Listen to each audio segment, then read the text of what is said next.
Hello नमस्कार, आप सभी का मुकेश बैरागी एकेडमी यूट्यूब चैनल में बहुत बहुत स्वागत है। हम राजस्थान का इतिहास एवं संस्कृति वाली बुक पढ़ रहे थे जो कि कक्षा 10 माध्यमिक शिक्षा बोर्ड अजमेर की है। उसमें हमने इसमें अध्याय 10 तक पढ़ लिया था। आज पढ़ेंगे अध्याय 11 जिसके अंतर्गत राजस्थान के प्रमुख व्यक्तित्व पढ़ेंगे। बहुत ही अच्छी बुक है, सभी भर्ती परीक्षाओं के लिए उपयोगी है। भले आप राजस्थान में किसी भी एग्ज़ाम की तैयारी कर रहे हो, उन सभी के लिए उपयोगी है। तो पढ़ते हैं राजस्थान के प्रमुख व्यक्तित्व। संसार में प्रत्येक कालखंड में ऐसे व्यक्तियों ने जन्म लिया है जिन्होंने अपने कार्यों से समाज को एक नई राह दिखाई है। पीछे के पृष्ठों में हम ऐसे बहुत से व्यक्तियों के बारे में पढ़ चुके हैं। यहाँ पर हम कुछ और व्यक्तित्व के बारे में अध्ययन करेंगे। निहाल चंद किशनगढ़ चित्रकला शैली को चरमोत्कर्ष पर पहुंचाने वाले श्रेय ने पहुंचाने का श्रेय किसको है? तो निहाल चंद को ही है। निहाल चंद प्रमुख चित्रकार है किशनगढ़ चित्रकला के। ये किशनगढ़ के शासक सावंत सिंह के दरबार में था। किसके? तो सावंत सिंह, बहुत सी बार क्वेश्चन आ चुका, बहुत सी बार सावंत सिंह के दरबार में था। इसने सावंत सिंह एवं उसकी प्रेसी बनी ठनी को राधा कृष्ण के रूप में चित्रित किया था। किसके? तो राधा कृष्ण के रूप में चित्रित किया था। बनी ठनी का चित्र भारतीय मोनालिसा कहा जाता है। तो बनी ठनी के चित्र को क्या कहा जाता है? भारतीय मोनालिसा कहा जाता है। तो निहाल चंद कहाँ के हैं? किशनगढ़ चित्रकला के चित्रकार है प्रमुख। आगे है पन्नादाई। पन्नादाई के बारे में कहा जाता है कि हीरा पन्ना मोगला खोदिया खान पहाड़, असली पन्ना तो जणे माटी धर मेवाड़। स्वामी भक्त त्याग व बलिदान की मिसाल पन्नादाई का जन्म चित्तौड़ के निकट पांडोली गांव में हाकला गुजर के घर में। किसके घर में? तो हाकला गुजर के घर में हुआ। और कौन से गांव में? पांडोली गांव में। कहाँ पे हुआ? चित्तौड़ के निकट। पन्ना का विवाह महाराणा सांगा 1509 से 28 की सेना में नियुक्त सूरजमल के साथ हुआ था। सूरजमल किसकी सेना में थे? तो महाराणा सांगा। महाराणा सांगा का टाइम कितना है? 1509 से 28 ईस्वी। पन्नादाई के पुत्र जन्म के कुछ दिनों बाद ही मेवाड़ की महारानी कर्णावती राजकुमार उदय सिंह का जन्म दी। राजकुमार उदय सिंह हुआ पन्ना के पुत्र के चंदन के बाद ही। तत्कालीन परंपराओं के अनुसार पन्ना को राजकुमार उदय सिंह की दाई नियुक्त किया गया। मेवाड़ के एक सामंत बनवीर ने 1535 ईस्वी में महाराणा विक्रमादित्य की हत्या कर युवराज उदय सिंह की हत्या का प्रयास किया। पन्नादाई ने अपने पुत्र चंदन को उदय सिंह की जगह लिटाकर बनवीर की तलवार का शिकार होने दिया और उदय सिंह को किले से बाहर भेजकर उसकी प्राण रक्षा की। मेवाड़ के इतिहास में पन्नादाई का त्याग एक अविस्मरणीय घटना है। अगली है गोरादाई। गोरादाई मेवाड़ के इतिहास में जो महत्व पन्नादाई को प्राप्त हुए वही महत्व मारवाड़ में गोरादाई को प्राप्त है। पन्नादाई तो कहाँ की थी? मेवाड़ की, चित्तौड़ की। और गोरादाई कहाँ की थी? मारवाड़ की। गोरादाई को प्राप्त हुआ। वीरांगना गोरादाई का जन्म 4 जून 1646 को। कब हुआ? 4 जून 1646 को एक माली परिवार में रत्नोजी ठाक व माता रूपा के घर जोधपुर में हुआ। इनका विवाह मंडोर के मनहर गोपी बलावत किसके साथ? तो गोपी बलावत के साथ हुआ। 1678 में जोधपुर के महाराजा जसवंत सिंह की जमरूद में मृत्यु हो जाने के बाद उनके सरदारों ने महाराजा के परिवार को सुरक्षित रूप से जोधपुर ले जाना चाहा। मार्ग में महाराजा जसवंत सिंह की रानी ने राजकुमार अजित सिंह को जन्म दिया। ये खबर मिलने पर औरंगजेब ने जसवंत सिंह के परिवार को दिल्ली बुला लिया। औरंगजेब के इरादे ठीक न जानकर वीर दुर्गादास ने महाराजा के उत्तराधिकारी राजकुमार अजित सिंह को बचाने की युक्ति सोची। वीर दुर्गादास एवं मारवाड़ के अन्य वफादार सरदारों ने गोरादाई को एक साधारण सफाई कर्मी का स्वांग रचाकर राजकुमार को शाही पहरे से निकालने की योजना बनाई। वह अपने पुत्र को अजय सिंह के स्नान पर रखकर राजकुमार को टोकरे में सुरक्षित बाहर ले आई। राजकुमार को गोरादाई ने मुकुंदास की चीजी जो कि सपेरे के बेस में था को सुपर्द कर दिया। इस प्रकार गोरादाई यानी कि अजय सिंह के स्थान पर खुद के राजकुमार को टोकरे से खुद के राजकुमार को रख करके और राजे संग को बाहर लेके आई। फिर किसको सौंप दिया? मुकुंदास खींची को। अजीत सिंह को मुकुंदास खींची को जो कि सपेरे के बेस कर रखा था उसको सुपुर्द किया। और इस प्रकार गोरादाई ने जोधपुर राज्य के उत्तराधिकारी की जान बचाई। धन्य है गोरादाई। गोरादाई के अपूर्व त्याग को जोधपुर राज्य के राष्ट्रीय गीत दोषा में गाया जाता है। उसकी स्मृति में जोधपुर में 6 खंभों से युक्त छतरी का निर्माण 1711 ईस्वी में करवाया गया था। जोधपुर में गोरादाई नाम से बावड़ी भी है। तो गोरादाई का बहुत नाम है जोधपुर मारवाड़ में। आगे है गौरी बाई। गौरी बाई अलग है और गौरी देवी अलग है। गौरी देवी को आगे पढ़ेंगे। गौरी बाई की बात करें तो डूंगरपुर के नागर ब्राह्मण परिवार में जन्मी कृष्ण भक्ति कवित्री गौरी बाई को वागड़ की मीरा कहते हैं। गौरी बाई को क्या कहते हैं? तो वागड़ की मीरा कहा जाता है। डूंगरपुर महारावल शिव सिंह ने गौरी बाई के लिए 1829 में बाल मुकुंद मंदिर का निर्माण करवाया था। कब? 1829 में बाल मुकुंद मंदिर का निर्माण करवाया था। किसने? डूंगरपुर के महाराजा शिव सिंह ने। और इनको क्या कहा जाता है? गौरी बाई को तो वागड़ की मीरा के नाम से जाना जाता है। आगे है दुर्गादास राठौड़। दुर्गादास राठौड़ स्वामी भक्त वीर शिरोमणि दुर्गादास महाराजा जसवंत सिंह के मंत्री आशकरण के पुत्र थे। दुर्गादास राठौड़ की बात करें तो महाराजा जसवंत सिंह के मंत्री आशकरण के पुत्र थे। इनका जन्म 13 अगस्त 1638 को मारवाड़ के सालवा गांव में हुआ। ये जसवंत सिंह जी की सेना में रहे।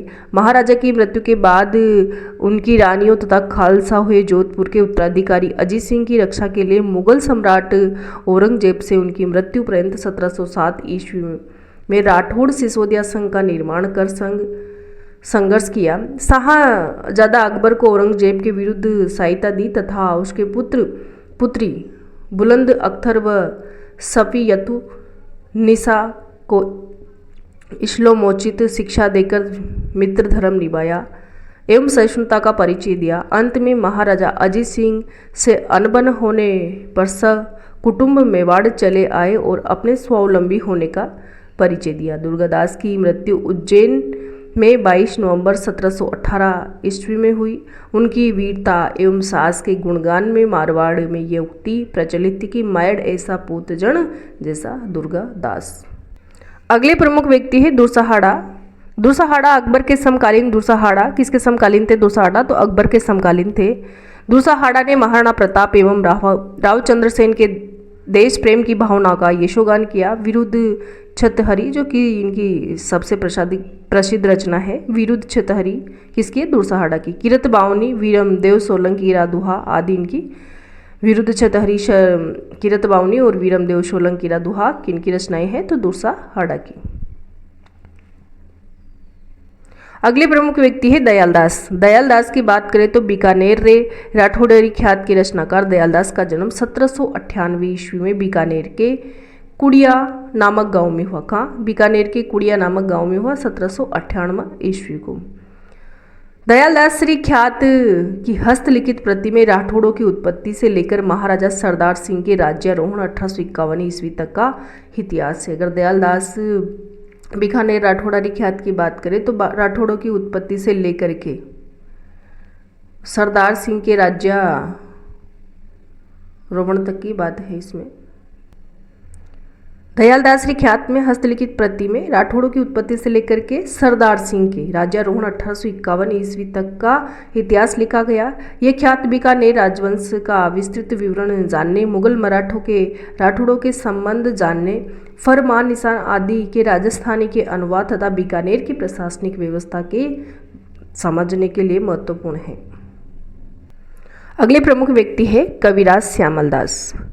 कविराज श्यामलदास मेवाड़ के महाराणा शंभू सिंह, मेवाड़ के महाराणा शंभू सिंह एवं उनके पुत्र महाराणा सज्जन सिंह के दरबारी कवि श्यामलदास का जन्म 1836 ईस्वी में धोकलिया कहाँ है? भीलवाड़ा में हुआ। धोकलिया भीलवाड़ा में हुआ। मेवाड़ महाराणा शंभू सिंह के आदेश पर इन्होंने मेवाड़ राज्य का इतिहास लिखना शुरू किया, जो वीर विनोद नामक ग्रंथ में संकलित है। तो कवि राजा श्यामलदास का ग्रंथ कौन सा है? वीर विनोद।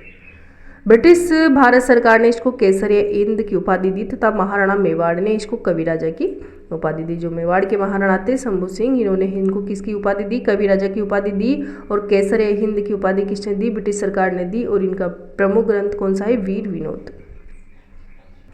अगले प्रमुख व्यक्ति है गौरीशंकर हीराचंद ओझा। गौरीशंकर हीराचंद ओझा की बात करते हैं राजस्थान के एवं पुरातत्ववेदा गौरीशंकर हीराचंद ओझा का जन्म 1863 में रोहिड़ा सिरोही में। तो ये कहाँ के थे? गौरीशंकर हीराचंद ओझा सिरोही के। प्राचीन लिपि का अच्छा ज्ञान होने के कारण इन्होंने भारतीय प्राचीन लिपि माला नामक ग्रंथ की रचना की। भारतीय प्राचीन लिपि माला गौरीशंकर हीराचंद ओझा की रचना की। अंग्रेजों ने इन्हें महामहोपाध्याय एवं राय बहादुर की उपाधि प्रदान की। अंग्रेजों ने गौरीशंकर हीराचंद को कौन सी उपाधि से विभूषित किया? तो महामहोपाध्याय एवं राय बहादुर की उपाधि इनको प्रदान की। इन्होंने राजस्थान की कई रियासतों का इतिहास लिखकर उसे समृद्ध बनाया। अगले प्रमुख व्यक्ति है बाबूजी चतुर सिंह। बाबूजी चतुर सिंह मेवाड़ राजघराने से संबंधित लोक संत चतुर सिंह का जन्म 1879 में मेवाड़ के करजाली गांव में हुआ। विवाह के कुछ समय बाद ही विदुर हो जाने पर इन्होंने स्वयं को धार्मिक कार्यों एवं समाज सेवा में लगा दिया। उदयपुर के पास सुकेर गांव में एक झोपड़ी में योगाभ्यास, चिंतन एवं जनोपयोगी साहित्य की रचना करते हुए जीवन व्यतीत किया। वे संस्कृत एवं राजस्थानी भाषा के अच्छे जानकार थे। भगवत गीता की गंगाजली टीका, परमार्थ विचार, योग सूत्र की टीका, सांख्य तत्व की समाज टीका, मानव मित्र राज चरित्र, शेष चरित्र, अलग पचीसी, अनुभव प्रकाश, चतुर प्रकाश, चतुर चिंतामणि, समाज बतीसी आदि उनकी प्रमुख कृतियां हैं। अपनी रचनाओं के माध्यम से जन जागरण का प्रयास करते हुए 1929 ईस्वी में चतुर सिंह की मृत्यु हो गई। चतुर सिंह ने अच्छे और बुरे लोगों के संबंध में अपने प्रतीकों के माध्यम से समझाते हुए लिखा, कारण तो कही तो पिरे हर कीनी हकनाक, जनरी वही उन्होंने कहे हियो लिपापो राख। ये किनकी पंक्तियां हैं? तो बाबूजी चतुर सिंह की पंक्तियां हैं ये। अगले प्रमुख व्यक्ति है बीरबल सिंह। गंगानगर जिले के राय सिंह नगर में जन्मे बीरबल सिंह बीकानेर प्रजा परिषद के सदस्य थे। किसके? तो बीकानेर प्रजा परिषद के सदस्य थे बीरबल। वे सामंती अत्याचारों का विरोध करने एवं नागरिक अधिकारों की प्राप्ति के हर आंदोलन में अगवा रहते थे। प्रजा परिषद ने 30 जून 1946 को राय सिंह नगर में एक कार्यकर्ता सम्मेलन कर भावी रणनीति का विचार किया। 1 जुलाई 1946 के दिन झंडा अभिवादन के तहत कार्यकर्ता हाथों में तिरंगे झंडे लिए सम्मेलन स्थल पर पहुंचे। इसी बीच रेलवे स्टेशन पर कार्यकर्ताओं की गिरफ्तारी और उन पर जुल्म की सूचना पाकर बीरबल सिंह के नेतृत्व में कार्यकर्ता हाथ में तिरंगा लिए स्टेशन की ओर बढ़ने लगे, जिससे घबराकर सरकारी अधिकारी ने गोली चलवा दी। इन्हीं में से एक गोली का शिकार बीरबल सिंह बना, लेकिन उसने तिरंगे को गिरने नहीं दिया। घायल अवस्था में भी बीरबल सिंह ने बोल फूट रहे थे, झंडा ऊंचा रहे हमारा। अगले व्यक्ति है विजयदान देता कहाँ के हैं? तो जोधपुर के। विजयदान देता कहाँ के? जोधपुर के। 1 सितंबर 1926 को बोरुंदा जोधपुर में जन्मे विजयदान देता की प्रसिद्ध कृतियां बातारी फुलवारी, लोक कथा संग्रह बातारी फुलवारी, बापू के 3 हत्यारे जो एक आलोचना है 1948, चौधरायन की चतुरायन लघु कहानी संग्रह है 1996, दुविधा और अलेको हिटलर आदि हैं। यानी कि दुविधा, अलेको हिटलर, चौधरायन की चतुराई और बातारी फुलवारी, बापू के 3 हत्यारे किनकी प्रसिद्ध कृतियां हैं? तो विजयदान देता की। ये रूपायन संस्था बोरुंदा के सह-संस्थापक थे। विजयदान देता की बात करें तो विजयदान देता है ना, रूपायन संस्थान बोरुंदा के सह-संस्थापक थे। बीजी उपनाम से प्रसिद्ध देता को 1974 में केंद्रीय साहित्य अकादमी पुरस्कार, 1992 में भारतीय भाषा परिषद पुरस्कार, 2002 में बिहारी पुरस्कार, 2006 में साहित्य चूड़ामणि पुरस्कार और 2007 ईस्वी में पद्मश्री और 2012 में राजस्थान रत्न से सम्मानित किया गया।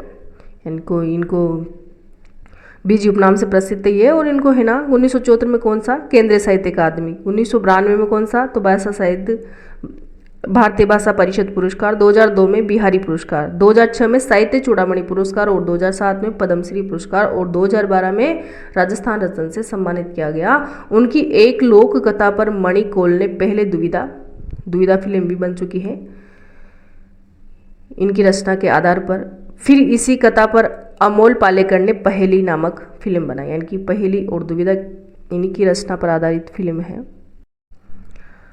अगले व्यक्ति है कन्हैयालाल सेठिया। कन्हैयालाल सेठिया लोकप्रिय धरती दोरारी और अमर लोकप्रिय गीत पाथल और पीतल के यशस्वी रचयिता साहित्यकार कन्हैयालाल सेठिया का जन्म 11 सितंबर 1919 राजस्थान के सुजानगढ़ चूरू में हुआ। तो कन्हैयालाल सेठिया का जन्म कहाँ पे हुआ था? सुजानगढ़ चूरू में हुआ था। सुजानगढ़ व कलकत्ता में शिक्षा प्राप्त करने के बाद 1934 में वह गांधी जी के संपर्क में आए और खादी प्रचार और दलित उद्धार कार्य में लग गए। 1941 में उनका पहला काव्य संग्रह वनफूल किनका है? तो कन्हैयालाल सेठिया। पहला काव्य संग्रह 1941 में वनफूल प्रकाशित हुआ। देश प्रेम और राष्ट्रीयता से ओतप्रोत काव्य संग्रह अग्निवीणा 1942 के कारण इन पर राजद्रोह का आरोप लगा। वे भारत छोड़ो आंदोलन में भी सक्रिय रहे तथा 1945 में बीकानेर प्रजा परिषद के प्रमुख कार्यकर्ता के रूप में सेठिया ने सामंतवाद का विरोध करते हुए कुण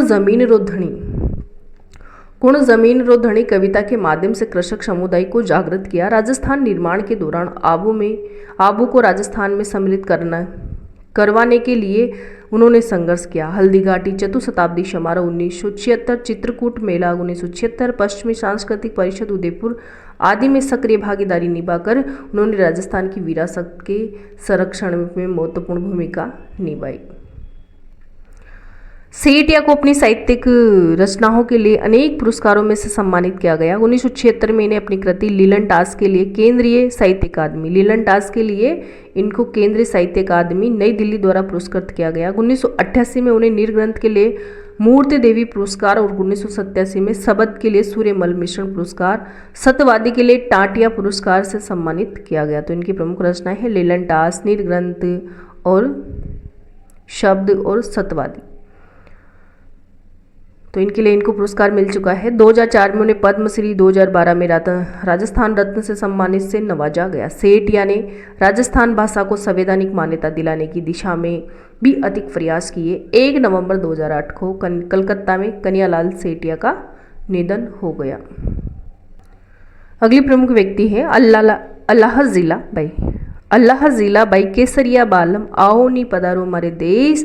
गीत प्रख्यात मांड गायिका अल्लाह जिला बाई के कंठों से निकलकर अमर हो गया।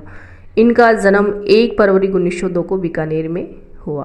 तो अल्लाह जिला बाई कहाँ की है? बीकानेर की। और कब जन्म हुआ इनका? तो 1 फरवरी 1902 को इनका जन्म हुआ। मांड गायिकी में विशिष्ट योगदान के लिए सन 1982 में, कब? तो सन 1982 में इन्हें पद्मश्री से नवाजा गया, यानी कि पद्मश्री से सम्मानित किया गया। बाई जी को सन 1983 में रॉयल अल्बर्ट हॉल में BBC लंदन द्वारा कोल्ट सिंगर का अवार्ड दिया गया। 1983 में तो royal Albert hall BBC London द्वारा कोल्ट सिंगर का अवार्ड दिया गया और 1982 में इन्हें पद्मश्री से सम्मानित किया गया। अगली प्रमुख व्यक्ति है गौरी देवी। मांड गायन शैली का देश विदेश में ख्यात दिलाने वाली लोक गायिका गौरी देवी का जन्म 1920 ईस्वी में जोधपुर में हुआ। संगीत इन्हें विरासत में मिला। इनके माता पिता दोनों बीकानेर दरबार के संगीत प्रतिभागी थी। ये कहाँ की थे इनके माता पिता? तो इनके माता पिता बीकानेर के थे और इनका जन्म हुआ था जोधपुर में।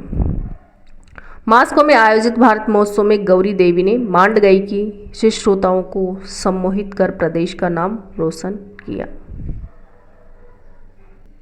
अगले व्यक्ति है कंपनी हवलदार मेजर पीरू सिंह। कंपनी हवलदार मेजर पीरू सिंह की बात करें तो 20 मई 1918 में रामपुरा बेरी झुंझुनू में, कहाँ पे? रामपुरा बेरी झुंझुनू में जन्मे मेजर पीरू सिंह 1936 ईस्वी में 6 बटालियन राजपुताना राइफल्स में भर्ती हुए। 18 जुलाई 1948 को 6 राजपुताना राइफल्स के CHM पीरू सिंह को जम्मू कश्मीर के तितवाल में शत्रुओं द्वारा अधिकृत एक पहाड़ी पर आक्रमण कर उस पर कब्जा करने का काम सौंपा गया।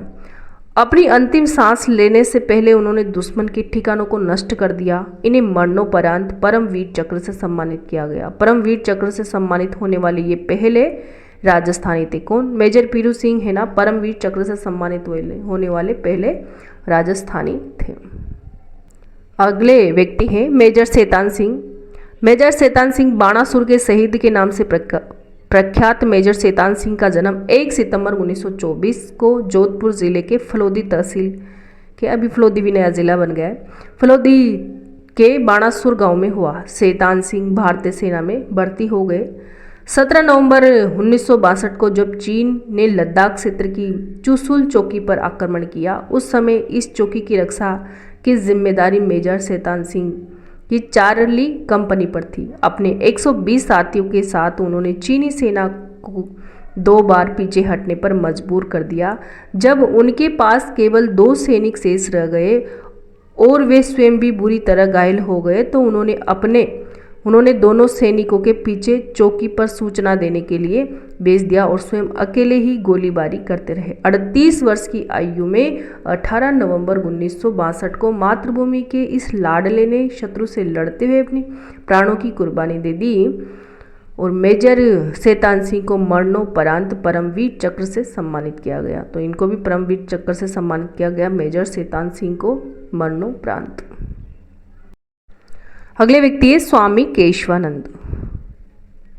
स्वामी केशवानंद शिक्षा संत के रूप में प्रसिद्ध स्वामी केशवानंद का जन्म सीकर जिले के मंगुलना गांव में 1883 ईस्वी को चौधरी ठाकर रसी के घर पे हुआ। कब हुआ इनका जन्म? 1883 में।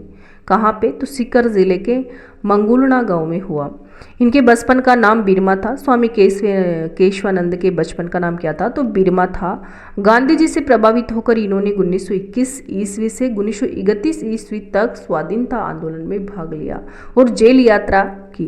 केशवानंद 1932 ईस्वी में संगरिया के जाट विद्यालय का संचालन संभाला और उसे मिडिल स्तर से महाविद्यालय तक पहुंचाया, जिसमें कला, कृषि विज्ञान महाविद्यालय के अतिरिक्त शिक्षक प्रशिक्षण महाविद्यालय, संग्रहालय एवं ग्रामोत्थान विद्यापीठ बनाया। इन्होंने 1944 से 1956 ईस्वी तक बीकानेर के रेगिस्तानी गांवों के लगभग 300 पाठशालाएं खुलवाई तथा अनेक स्थानों पर चलते फिरते वाचनालय एवं पुस्तकालय स्थापित किए। अगले व्यक्ति है पंडित झाबरमल शर्मा। पंडित झाबरमल शर्मा पत्रकारिता के भीष्म पितामह कहा जाता है इनको। किसको? तो पंडित झाबरमल शर्मा को पत्रकारिता का भीष्म पितामह कहा जाता है। पत्रकारिता के भीष्म पितामह पंडित झाबरमल शर्मा का जन्म जसरापपुर में 1880 में हुआ। 1905 ईस्वी में पंडित दुर्गा प्रसाद मिश्र ने झाबरमल को हिंदी पत्रकारिता और संपादन की शिक्षा दी। इन्होंने अनेक पुस्तकों का संपादन किया, जिसमें सीकर का इतिहास, खेतड़ी का इतिहास, खेतड़ी नरेश और विवेकानंद, आदर्श नरेश, श्री अरविंद चरित, हिंदी गीता रहस्य का सार, आत्मविज्ञान शिक्षा, तिलक गाथा, भारतीय गोधन आदि प्रमुख है। अगले व्यक्ति आचार्य तुलसी। आचार्य तुलसी अणुव्रत आंदोलन के सूत्रधार। किसके? तो अणुव्रत आंदोलन के सूत्रधार आचार्य तुलसी का जन्म 20 अक्टूबर 1914 को नागौर जिले के लाडनू कस्बे में हुआ।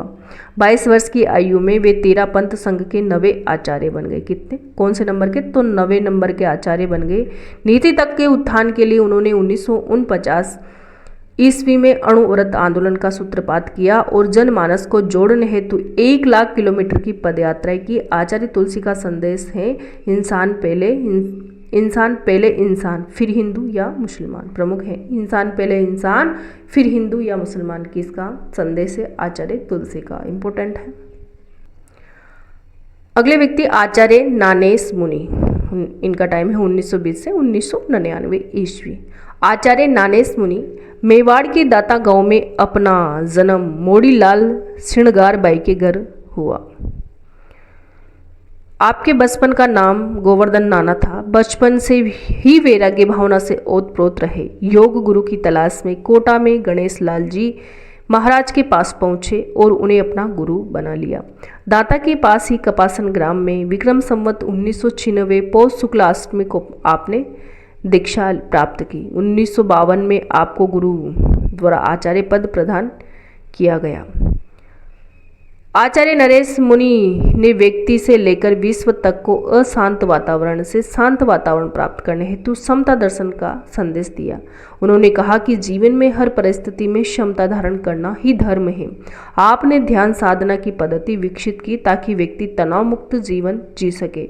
आपके नेतृत्व में 59 संतों और 310 यतियों को जैन भागवती की दीक्षा मिली।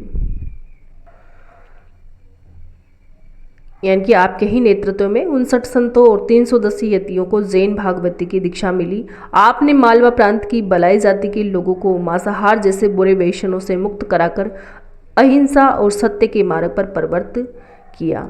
आपने समता दर्शन और व्यवहार नामक पुस्तक की रचना की। नानेश मुनि ने कौन सी पुस्तक की रचना करी? तो समता दर्शन और व्यवहार रचना की, जिसमें समरसता की विशुद्ध विवेचना की गई। सामाजिक चेतना के लिए आप जीवन पर्यंत प्रयासरत रहे।